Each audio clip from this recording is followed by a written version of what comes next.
Multiplying rational expressions. To multiply a rational expression, we're going to follow similar steps to simplifying and then to multiplying a rational number or a fraction. So what we'll do is factor the numerator and denominator the same way we do to simplify, and also identify any non-permissible values or restrictions. Once we've done that, we have two options. The first option is you could multiply the numerators and multiply the denominators and then simplify. The second option is you can look between the two rational expressions that are being multiplied and look for any common factors over both of them that can be reduced out. Once you do that, then you can go ahead with the multiplication. Let's take a look at an example. For this first example, both of our expressions are actually pretty much factored already, so let's start by looking for any restrictions.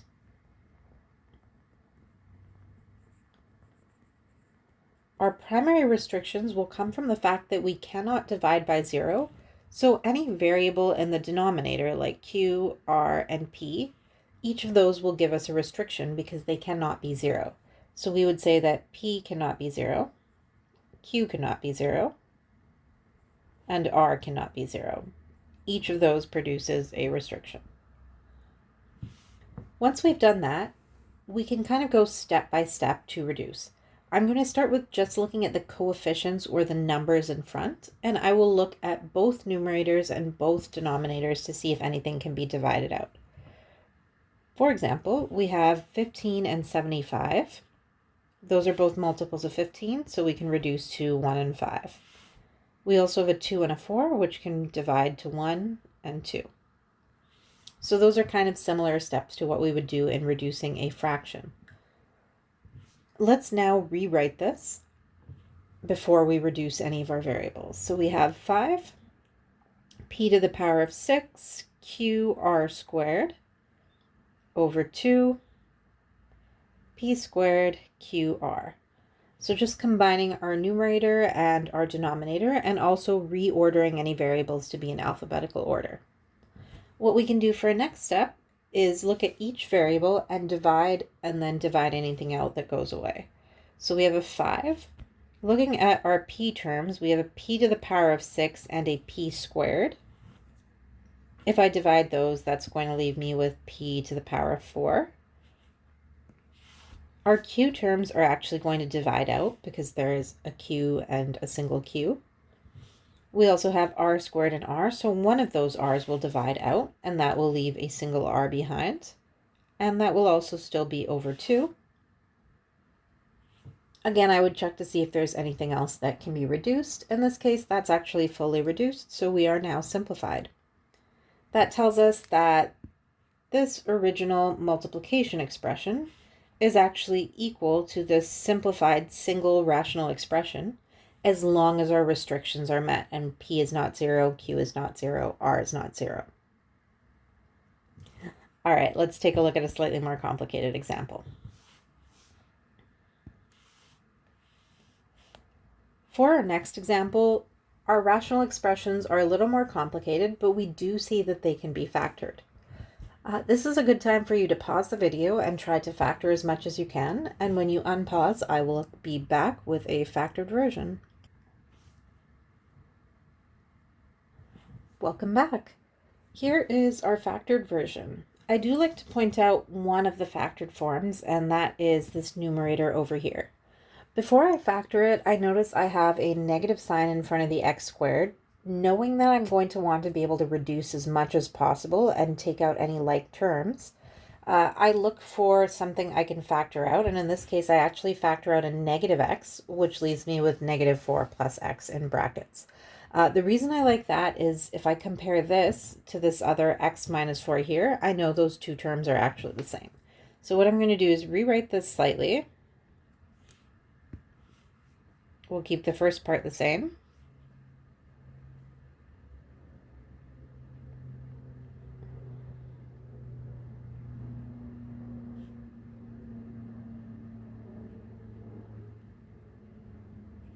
But when we multiply by the second part, I'm just going to reorder, and this is x minus 4, which I notice I will be able to reduce out. The other thing we will have to keep an eye out for is just remembering that we do have that negative sign in there so we don't drop it. Now, before we combine these, this is where I would look for any common factors we can divide out, anything that will divide to 1. So we know the x minus 4 and the x minus 4 will divide out, as will the x and the x plus 2 and the x plus 2. And it looks like we really only have 2 terms left, but again, a reminder that we also have that negative sign. So rewriting this, we have negative bracket x minus 2 over x plus 1.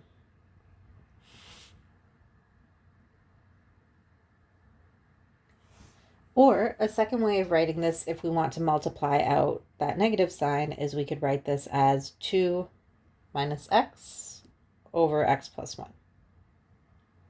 And that is fully simplified. Now, the other thing we need to do is find our restrictions or non-permissible values. Now, for this, we can see we do have one restriction in our final simplified form, but we actually need to go back to our original equation. And we can go back to our original factored form, but we will need to look for all possible restrictions. So, for example, x plus 1 cannot be 0 because that would make us divide by 0. So let's say that x plus 1 cannot equal 0. That is going to tell us that x cannot be equal to negative 1. Similarly, we have an x minus 4 in the denominator. That tells us that x minus 4 cannot be 0. For the same reason, we cannot divide by 0. And this one tells us that x cannot be equal to 4. Okay, 2 more. We have an x by itself. Therefore, x also cannot be 0. And we have an x plus 2. So x plus 2 cannot equal 0. And x cannot equal negative 2. This gives us 4 restrictions. The other way we can list these is I call these non-permissible values. And when I list them as non-permissible values, I won't necessarily write the equation, but I will list them out in an order, and I usually go smallest to largest, negative 2, negative 1, 0, and 4. I will spell it out as well. Non-permissible values. So these are the values that cannot be x, otherwise our simplified form would not be equal to our original form. Assuming x is not one of those values, our simplified form is equal to our original expression. All right, let's take a look at some division as well. So we're going to go on to the next page and over to the left here. To divide a rational expression, it's going to be very similar to multiplication in the same way that dividing fractions is similar to multiplying fractions.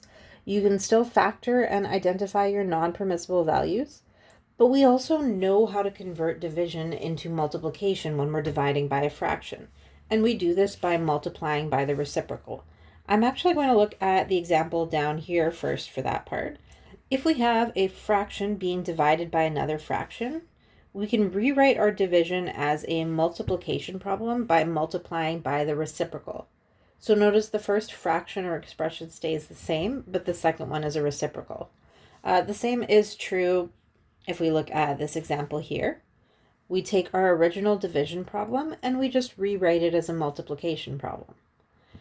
This in itself is pretty straightforward. We just take the reciprocal of that expression that we were dividing by. However, this creates a possible extra restriction. So coming back to our letters, originally we had 2 denominators, b and d. Those each give a restriction because they cannot be equal to 0. When you take the reciprocal of the second fraction, we also notice that c cannot be 0. This is actually true up here as well because we are dividing by c over d, which means c cannot be 0. So this gives us one more restriction to keep in mind. Aside from that, it's going to be pretty similar steps to multiplying. Let's take a look at an example. Starting with the one on the left. So let's actually start with our restrictions first for this.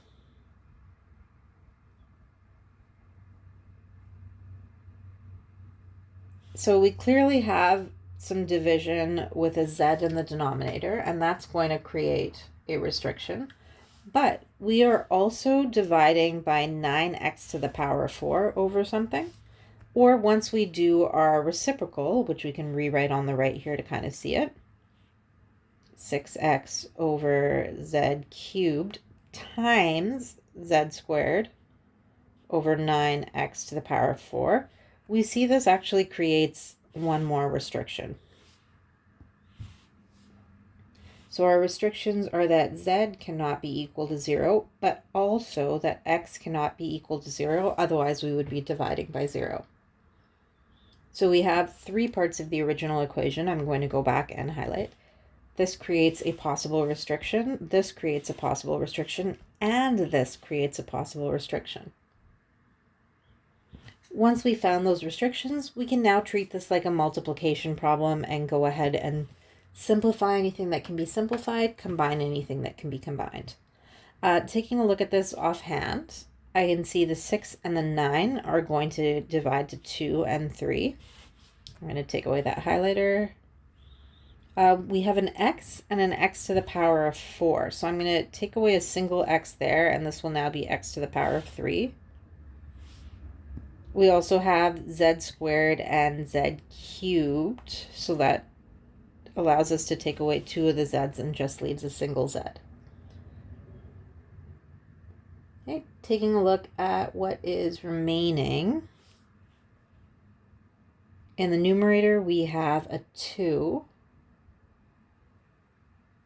And everything else seems to have been divided out. In the denominator, we have a z, and we also have x cubed, and we have a 3 as a coefficient. So 3 x cubed z. And this is our simplified version. The alternative method, which I will show for this one, if you want to do all of the multiplication first and then reduce, we can do that as well. So let's rewrite our problem. 6x over z cubed times z squared over 9x to the power of 4. If we just multiply the numerator, this will be 6x z squared, and the denominator 9x to the power of 4 z cubed. This may make it a little easier to kind of follow along in our simplifying. 2 and 3. And then if we look at our x's, one x will divide out and we are left with x cubed in the denominator. 2 z's will divide out and we are left with a single z in the denominator. So we still get 2 over 3x cubed z.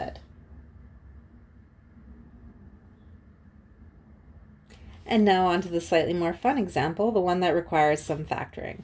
Let's do a quick factor together for this one. So taking a look at b over here and just factoring, we start with a difference of squares, x plus 3, x minus 3 over x plus 6. I am going to rewrite as a multiplication problem as I factor. So when we change this into multiplication, we will need to switch the numerator and the denominator. So I'm going to do x squared plus 6x, for which I can factor out an x and leave an x plus 6. And then in the denominator, we have x squared minus 6x plus 9, so that sounds like x minus 3 squared. I'm going to write it as x minus 3 times x minus 3. So I've factored. I also rewrote as a multiplication problem. And now I need to look for all of those possible restrictions. I'm going to go through and highlight those just so I don't miss any of them. So I have one restriction here. I have restrictions from this and restrictions from this, which means I have a restriction here. These are also restrictions, and these are also restrictions. Essentially everything in that second term is going to be a restriction. We do have a lot of repeats in that though, so if we start listing out what x cannot be equal to, x cannot be 0, -6, I think that's going to be our smallest, and 3. Okay, and now going down to simplify, again, let's look for anything we can divide out. We have an x plus 6 in the numerator and denominator. Those will divide to 1. We can do the same thing with one of our x minus 3's. That leaves us with an x times x plus 3. And in the denominator, just an x minus 3. And this is our simplified version, presuming that x is not equal to -6, 0, or 3. Notice we usually leave our simplified form factored. That is fine. Technically, you can multiply it out as well, but it's more useful to us in a factored form, especially if we're going to do anything else with it.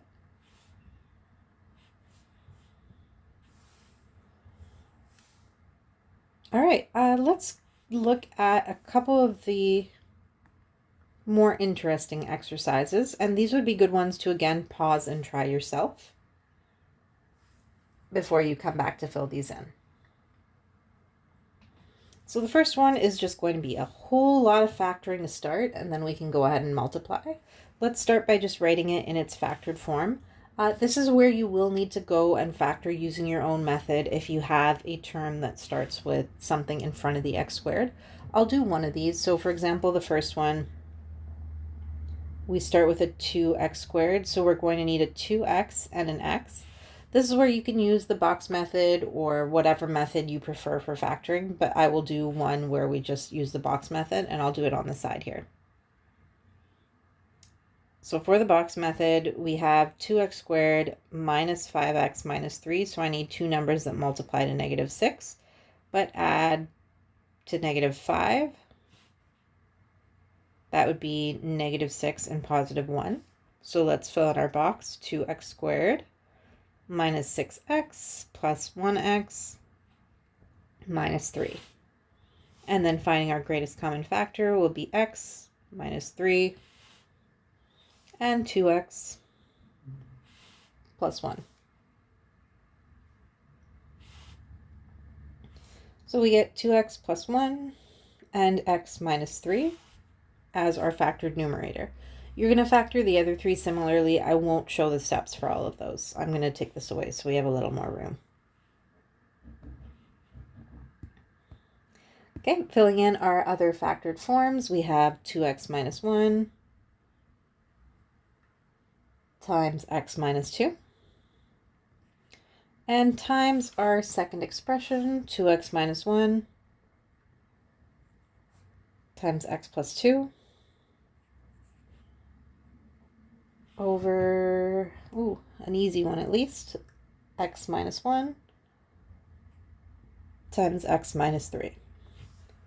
And this is where we're going to get really excited and ready to simplify, because we can see there are a lot of things that are going to divide out nicely, but we have a lot of non-permissible values as well. So let's start listing out what x cannot be equal to. And again, I'm just going to temporarily highlight where these are coming from. So in our denominator, we can see that x cannot be a half or 2 or 1 or 3. So we'll say x cannot equal 1/2, and I'm just going to use commas for these 1, 2, or 3.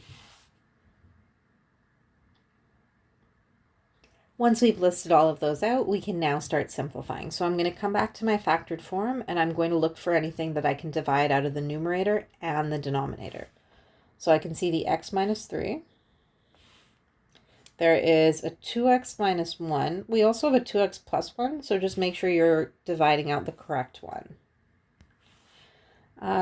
We have an x minus 2 and an x plus 2 that's not going to divide out. We have a 2x plus 1 and an x minus 1. It looks like all of those are left. So we're just going to multiply whatever is left. 2x plus 1 times x plus 2 over x minus 2 times x minus 1. And this is our simplified form, presuming that we do include those restrictions on it. Again, we're just going to leave it in factored form because that's a little more convenient for us to work with, and there's no real reason to multiply it out. And on to our final example. Our final example is this lovely specimen right here, where we have a rational expression inside a rational expression with another rational expression. This is where we look at this and we don't really like to see fractions in our fractions. We similarly don't like to see rational expressions in our rational expressions. I would rewrite this with a division sign instead of a giant fraction bar. So what I'm going to do is wrap my numerator in a bracket, wrap my denominator in a bracket. I'm going to write it as numerator divided by denominator, just to make this a little clearer. So this is going to be t squared plus 4t plus 4 over t minus 2. That's our numerator. And now I'm going to write a division sign, if that makes it a little bit clearer. And we have 3t plus 6 over t squared minus 5t plus 6. Now this seems like a friendlier division problem. Let's just put in a little equals, and let's go ahead and factor this one as well as much as we can. I'm going to factor first, and then I'll rewrite as a multiplication problem afterwards. So we have t plus 2 squared. For these, I like to write it as t plus 2 times t plus 2, in case I can divide one of those out, over t minus 2. And then divided by, we can factor out a 3, t plus 2, over t minus 2 and minus 3. All right, and the reason I like to leave this one as a division problem is, one, for our restrictions and identifying them. Restriction from this, restriction from this, restriction from this, restriction from this. The second thing is, this is the trap where someone is going to be very tempted to try and divide or reduce something before they rewrite it as a multiplication problem. You need to rewrite it as a multiplication problem before you simplify, so watch out for that. In this case, I think you would get away with it because there's nothing that will divide out. Let's list our non-permissible values. In this case, we are talking about t. T cannot be 2 or negative 2 or 3.